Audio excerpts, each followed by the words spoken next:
Now things are starting to make a little sense.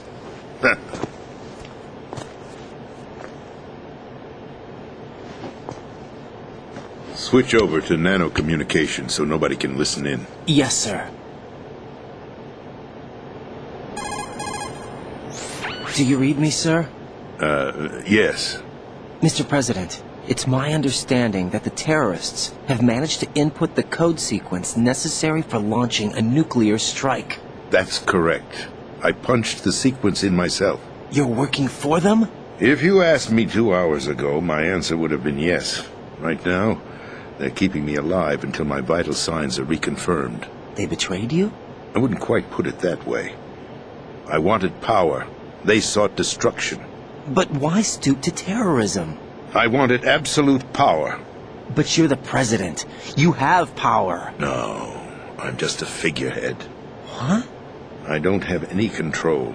The real power is in the Patriots' hands. The Patriots? The truth behind this country. I'm not surprised you've never heard of them. Very few are aware of their existence, even among those with code word clearance. Huh? Politics, the military, the economy, they control it all.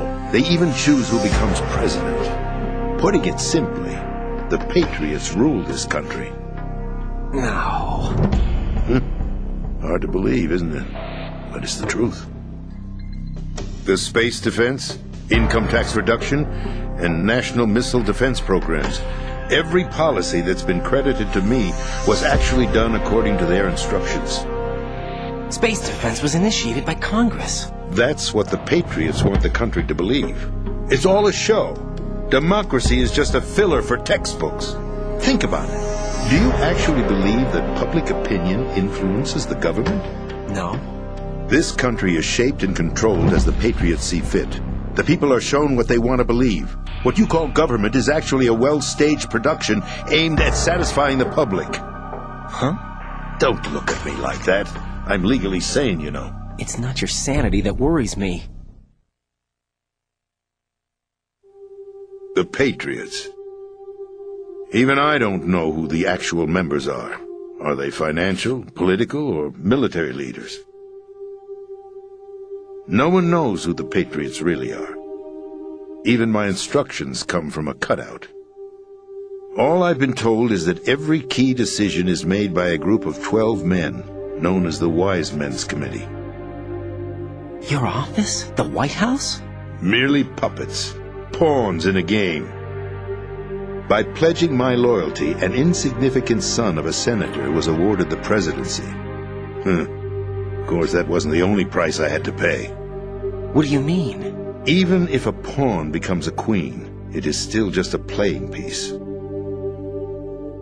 I wanted to leave my own mark in history, but my ambitions were... You'll understand someday.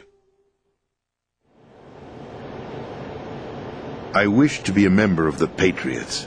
I wanted to wield the power of a king instead of being an expendable pawn.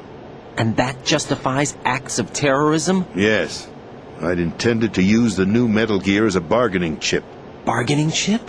But I underestimated Solidus. He actually wants to challenge the Patriots, even if it means the destruction of the world. What are you saying? Whether you believe it or not, the balance of power rests in the hands of the Patriots. They regulate the country's various interests through controlled presentation, staging a drama that is palatable to the general masses. Can you imagine what would happen if they ceased to function? Picture a massive political vacuum, a space that every powermonger will try to fill for their own greedy ends. I'm talking about an unregulated power struggle, panic, civil war, chaos. Like it or not, the Patriots is an organization that must continue to exist. So you changed your mind because you wanted to avoid global chaos. Exactly. When I told Solidus that I wished to prevent disaster, he replied that pawns can never become players. And who is this Solidus? My predecessor, George Sears. That was the name the public came to know him by. I knew him by his code name, Solidus Snake. He was the third snake, preceded by Solid and Liquid, a survivor of the Les Enfants Terribles project. Neither Solid nor Liquid, he was a well-balanced masterpiece that the Patriots saw fit to entrust with the presidency. However, he fell out of grace with the organization 4 years ago. When acting on his own, he started an incident. 4 years ago. Shadow Moses. That's right. At the time, the DARPA chief, Donald Anderson, together with certain influential parties, initiated the development of Metal Gear Rex and an advanced nuclear warhead. However, this did not fall in line with the Patriots' plans. What's more, Solidus decided on his own to send his most trusted man, Ocelot, to provoke Liquid Snake, bringing about the said incident. As a result, he succeeded in obtaining Rex and the data on the warhead. But in doing so, he ended up revealing the existence of both Rex and the Genome Army, a blunder that earned him the wrath of the Patriots. Shortly thereafter, Solidus was removed from the presidential office. I thought he resigned. That's the story given to the general public. Following his resignation, the Patriots selected me, their new pawn, for the presidency. But that would mean that the presidential race was... That was quite a show, wasn't it? It was a well-scripted drama staged by the Patriots for the benefit of the public. Even the Democrats and Republicans were dancing to the Patriots' tune. Everything went according to plan, but for one exception. Following his resignation, Solidus' health was scheduled to fail him, bringing about his untimely death. Capped? Correct. But before the Patriots could execute their plot, Solidus went underground with the help of Ocelot. As he avoided pursuit, Solidus gained control of Dead Cell, winning over Colonel Golukovich's outfit. From there, he bided his time, knowing that his opportunity would soon arrive. What opportunity? The completion of the new Metal Gear project, an opportunity that would even his odds against the Patriots. By stealing the Patriots' most valued project, he would be able to place them in a very uncomfortable position. It's the only chance he has for survival. Once he has the new Metal Gear, he'll declare war against the Patriots. Needless to say, he must be stopped. Metal Gear is already operational. No, not yet. What you saw was Metal Gear Ray, hijacked 2 years ago from the Marines by Ocelot. That was not the new Metal Gear. Then where's the new Metal Gear? Right here. What? You're standing in it. To be more precise, this entire big shell facility is the new Metal Gear. What'd you say? No, I'm quite serious.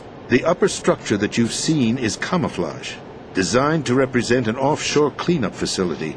The main structure extends from the foundation all the way down to the ocean floor.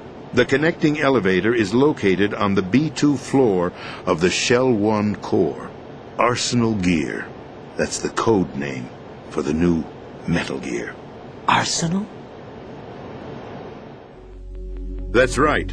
Arsenal. We're talking about an impregnable fortress carrying a load of over a couple of thousand missiles, including nuclear warheads, all protected by a horde of mass-produced Metal Gear Ray units. Mass-produced?